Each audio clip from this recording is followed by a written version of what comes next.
আগামীকাল 2 এপ্রিল বৃহস্পতিবার হনুমান জয়ন্তী।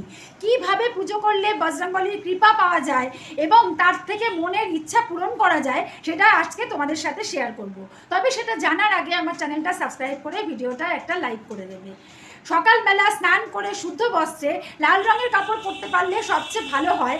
কি করবে, একটা জবার মালা হনুমানজিকে দেবে আর মেটে সিঁদুর তার সারা গায়ে লেপে দেবে আর 5টা বা 8টা পান পাতা নিয়ে তার মধ্যে এই আঙুল দিয়ে মেটে সিঁদুর দিয়ে রাম কথাটা লিখবে, লিখে সেটা বজরংবলীকে পরিয়ে দেবে আর অর্পণ করবে তাকে একটা কলা, ছোলা, গুড় আর বেসনের লাড্ডু আর মিষ্টি পান পাতা, এটা তাকে অর্পণ করে পুজো দেবে এবং একটা সাদা কাগজে লাল কালির পেন দিয়ে রাম রাম এই কথাটা 108 বার লিখে যে কোনো বজরংবলীর মন্দিরে গিয়ে সেই কাগজটাকে ভাঁজ করে, এবং তোমার মনের ইচ্ছাও সেই কাগজে তুমি লিখতে পারো, লিখে সেই কাগজটাকে ভাঁজ করে যেখানে দক্ষিণার বাক্স থাকে তার মধ্যে সেটাকে ফেলে দিয়ে আসবে আর একটা নতুন দেশলাইয়ের বাক্স কিনে সেটাকেও চুপিসারে বজরংবলীর মন্দিরে রেখে দিয়ে আসবে।